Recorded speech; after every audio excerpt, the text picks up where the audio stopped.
Welcome to the Cumbria Chamber of Commerce podcast. It's National Apprenticeship Week, and I'm here with Sinéad Kay, Head of Business Engagement and Professional Studies at Kendal College. Thanks for being with us, Sinéad. Thank you, Joe. It's a pleasure to be here. I'm delighted to come and talk to you about all things apprenticeships, which is my absolute passion. That's great. Can you start off by telling us a little bit about your background and your role as apprenticeship manager at Kendal College? Yeah, absolutely. I'm a chartered accountant by background, and I came into teaching to teach AAT and accountancy students. And 16 years later, I'm here, still working in education. Now I oversee our apprenticeship provision here at Kendal College. So it means that I liaise with our employers, I speak to potential apprentices, I speak to their parents, I give people advice on how to set up apprenticeship training opportunities. We help to match employers who are looking for apprenticeships with those potential bank of young people or people looking for a career change, perhaps, who want to move into an apprenticeship opportunity. We also advise employers on how to create bespoke apprenticeship training programs for their existing employees that they want to upskill and help to develop in their role. We offer a really wide range of apprenticeships here at Kendal College. So my day ranges sometimes from working with hair and beauty apprentices through to level 5 leadership and managers, accountants, construction apprentices, outdoor activity instructors. So it's always a really varied job, and no 2 days are the same, that's for sure. Sounds like it. We'll take it back to basics to start off with. For businesses listening, can you just provide us with an explanation of what an apprenticeship actually is? Yeah, absolutely. So an apprenticeship is a job, and it's a job with training. And I always say that a job with training is actually what makes a career. So an employer employs an apprentice. So us as a college, we cannot offer apprenticeships by ourselves. An employer has to offer that apprenticeship opportunity. And then it's the employer that contracts with the training provider, such as Kendal College, to deliver training on the apprenticeship standard that best supports their job role. Apprenticeships are more popular than ever, and there are lots of people who are looking to gain apprenticeship opportunities. So it's a great opportunity for businesses then to look at using apprenticeship training to retain and recruit the best staff that they have. Why do you think apprenticeships are more popular now than they have been in the past? Well, I think there's a number of reasons behind that. Firstly, it's to do with apprenticeship funding. There's an apprenticeship levy that larger employers pay into, so that there's a pot of money there to specifically use on recruiting and training apprentices. But there's a wide range of apprenticeships. So although I've mentioned you can use apprenticeships to recruit and to target particular people that are looking for a career, it goes back to that training plus the job. You can also use apprenticeships, the business can also use apprenticeship funding to upskill their current employees as well. So, and there's just much more information around now.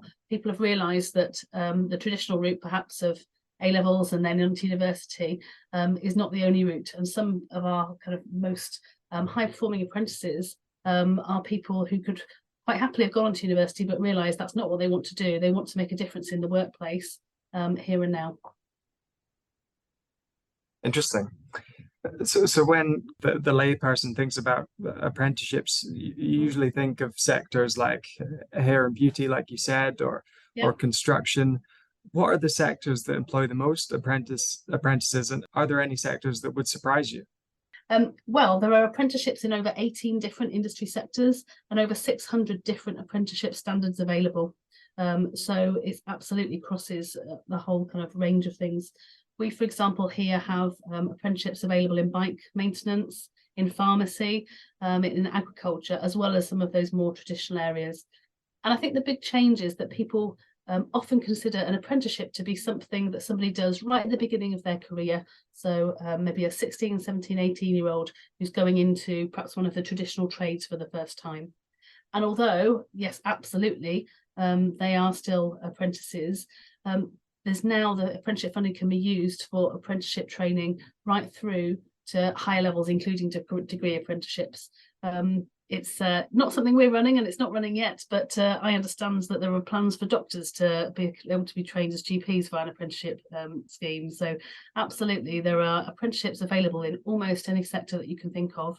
And the key thing is that you have a job and somebody who needs to be trained, and they're going to be developed through their career and through the term of the apprenticeship. Wow, that's amazing.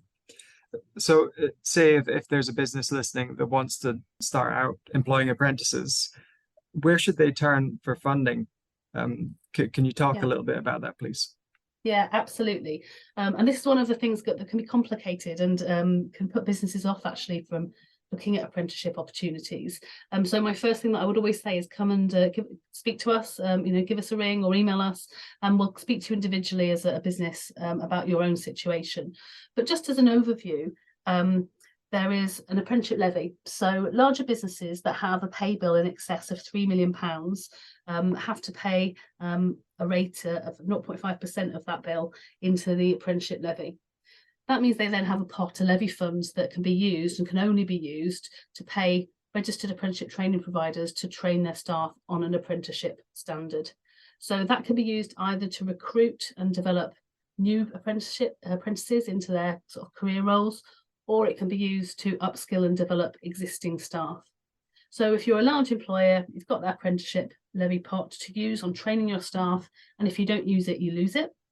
And that money goes back into the exchequer to fund apprenticeships for smaller businesses who don't pay into the levy pot. If you are not an apprenticeship levy payer, then the apprenticeship is part government funded. So 95% of the funding, the cost of the training comes from the government, and then the employer contributes 5%. So they co-invest into the training of that apprentice 5% of the apprenticeship training cost. The cost of that, the actual number, depends on the apprenticeship standard that they're on. So some apprenticeships are relatively short. So a business administrator might be on their apprenticeship for 18 months, whereas a plumber might be on their apprenticeship for up to 4 years. So the costs do vary according to the standard. But that funding pays for the training provider, pays for the college, the employer themselves pay the wages of their apprentice and pay the cost of any backfill while that apprentice is in training, for example. Can you talk a little bit about the differences between having an apprentice and having a member of staff that's undergoing normal training, for example, a diploma course? Okay, absolutely. Well, an apprentice is someone who's developing in their job role. They must be developing and learning new skills, and they need to record 20% of their time as off-the-job training. It might be somebody who's worked in the organisation for quite a long time, but they are going to move up into a different management role or move sideways into an HR role, perhaps in the business. If you have an apprentice, they need to have a mentor. So there has to be someone in that workplace who oversees that person's development. And the apprentice must be paid for their day that they spend in training. Now, I call it a day. Many of our apprenticeships do come into college and do a day a week during term time with us in training, but actually there's many more which have a different sort of bespoke pattern of training. So there are some that come on block release, there are some that come once a month. So again, it really does depend on the apprenticeship standard as to what that training looks like. And we offer classes that apprentices can join, or if we're working with some larger employers, we do bespoke group training for that employer, which meets their needs. What are the benefits of employing an apprentice? And can you give some examples which you've seen through your work? Yeah, absolutely.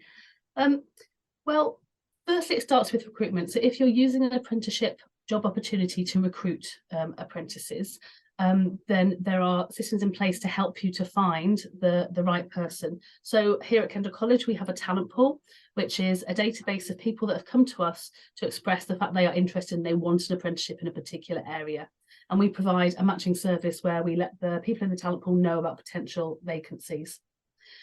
Then also businesses that are recruiting an apprentice can use the national government finds an apprenticeship job website, which again people register for. So you're already sort of fishing in a pool of people who are really focused and interested in getting an apprenticeship. Another benefit goes back to what I said right at the beginning about a job plus training is what equals a career. And actually what you'll find is many apprentices, and in fact their parents, who are looking for how to advise their children onto the next sort of step in education or employment, they're looking for something more than just a job. They want something where their young person will have that additional training and progression opportunities. So certainly apprenticeships can help businesses to recruit from the best quality of potential staff. Another real benefit of apprenticeships for businesses is about staff retention. So your apprentice is signed up to an apprenticeship program, with the training provider, which might be anything from 1 to 4 years long. That provides a reason for that apprentice to be loyal to that business, because they know they're in the middle of a training program. We all have bad days at work, and there are days when you think, I don't want to do this anymore.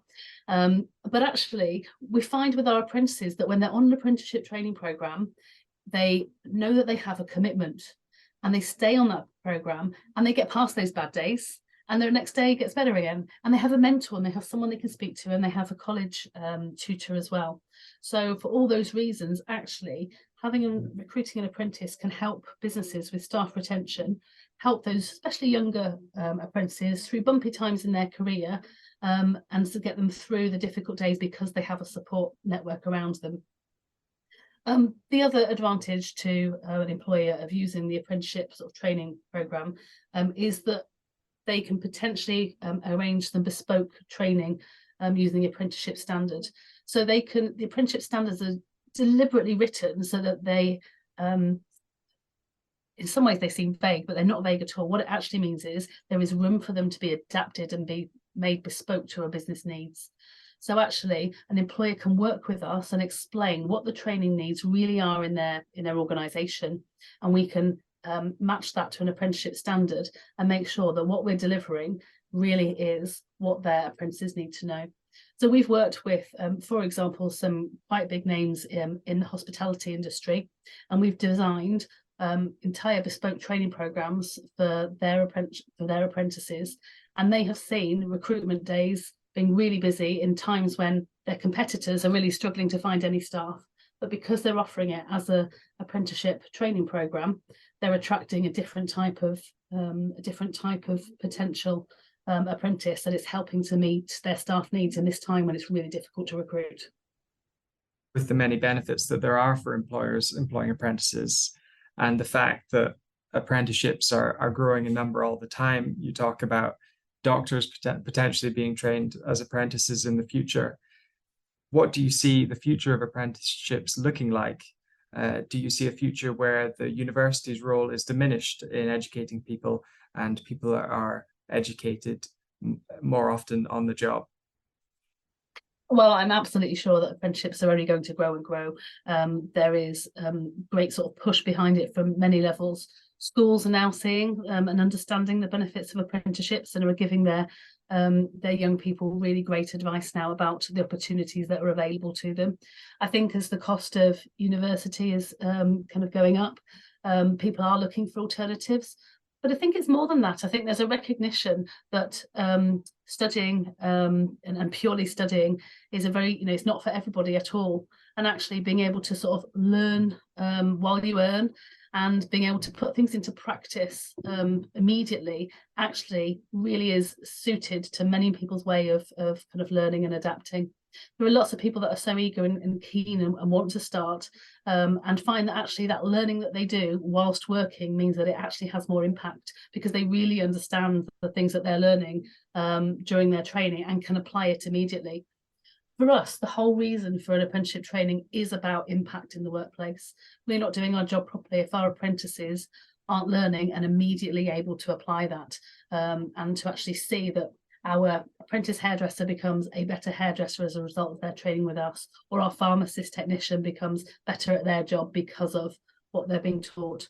So it's about that immediate impact. I think there will always be a place for traditional university, but degree apprenticeships mean that you're going to find that university courses become available perhaps to a different and a wider group of people, and perhaps it will reduce the burden of debt on some of our young people in the future. Finally, Sinead, I'll just give you one last question. Where should a business start if it would like to employ an apprentice? I always say come and talk to us. Please pick up the phone and give us a ring, or email us at apprenticeships@kendal.ac.uk. Apprenticeship world is quite complicated. There are so many different apprenticeship standards, different lengths, different times, different ways of delivery. So we encourage every single employer or somebody who wants to be an apprentice to come and speak to us, and we can again give bespoke advice and help people to navigate the apprenticeship system, so that we can make sure that what we offer meets that business's needs. Fantastic. Sinead, thank you so much for being on the podcast with us today. Thank you, my pleasure. Thank you, Joe.